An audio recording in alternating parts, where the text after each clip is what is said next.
the possibility of a war with Israel generates great excitement and support in the Arab world.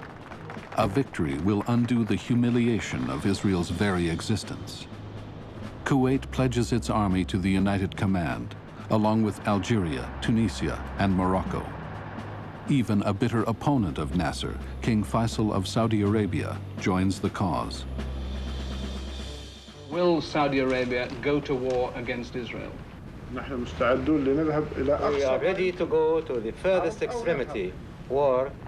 Could I ask His Majesty what sequence of events he would like to see now in the Middle East? The first thing is the extermination of Israel.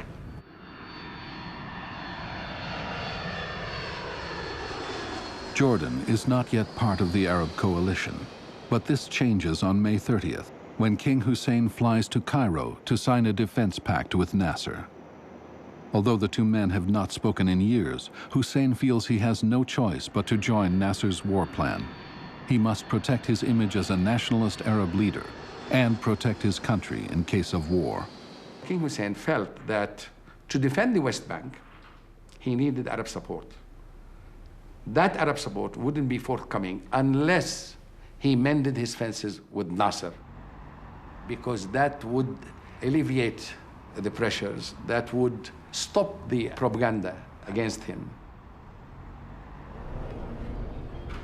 Just a few days earlier, Hussein told Western diplomats that Nasser's closing of the Straits of Tiran was insane, that it would end badly for the Arabs, that they're not ready to fight Israel. But now Hussein is a full-fledged member of the United Arab Command. Control of the Jordanian army is signed over to the Egyptian military.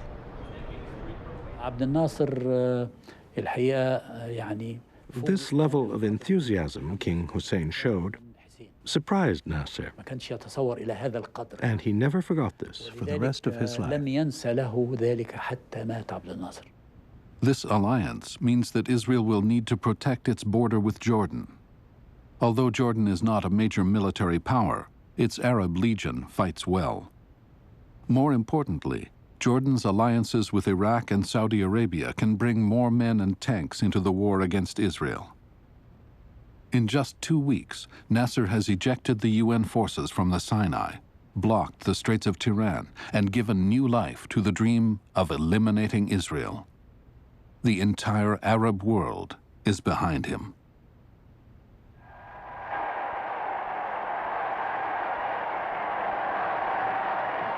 People were absolutely convinced that with King Hussein and Abdel Nasser and with Syria and Iraq, there was going to be a war and they were going to win. I mean, without really doing anything, but they were going to win somehow. It was going to happen. And there was this hysteria almost in the air, a hysteria of excitement and expectation.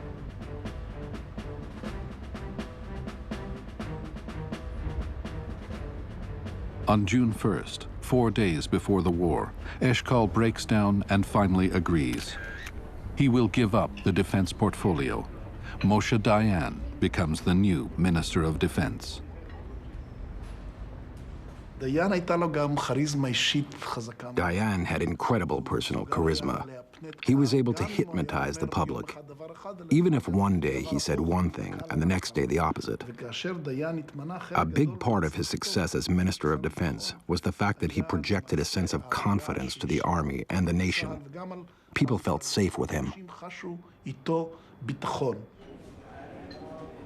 One thing about the significance of this appointment is immediately clear. It's an outright victory for all those in Israel who favor the taking of a much tougher line against Egypt. Now out of the public eye, Eshkol is still looking for a way to avoid war. He sends Yair Amit of the Israeli intelligence agency to see the head of the CIA in Washington. Eshkol tries once again to see if the U.S. Navy will in fact force open the Straits of Tiran. I asked the director of the CIA, what is the United States planning to do? He told me we are not going to do anything. None of the naval powers wants to get involved in this thing, except Denmark, which is debating it. With diplomatic options exhausted, the focus is now on the new Minister of Defense. Moshe Dayan has become the public face of Israel, and journalists ask about Israel's chances in a war against the Arab forces. Well, they have plenty of tanks and troops and everything, too much, too many, and we have much less than they have.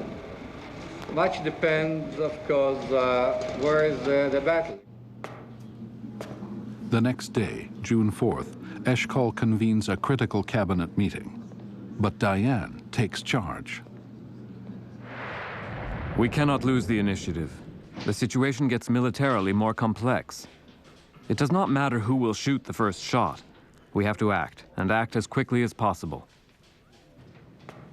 The cabinet votes. 12 ministers are for a preemptive strike. Only 2 are against. Dayan writes the official text of the decision. It reads, "It is therefore decided to launch a military strike aimed at liberating Israel from encirclement and to prevent an impending assault by the United Arab Command."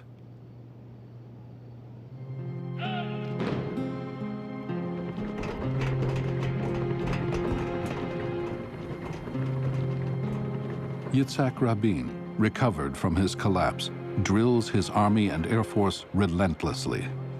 On the eve of war, he says, the Israeli Defense Forces are wound up like a mighty spring.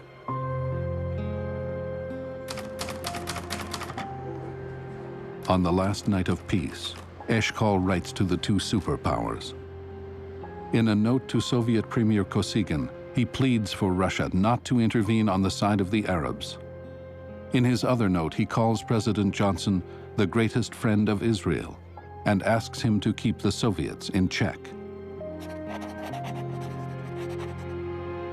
Colonel Lior writes, I am scared. I'm not sure Israel can withstand the combined power of the Arab armies if our preemptive strike fails.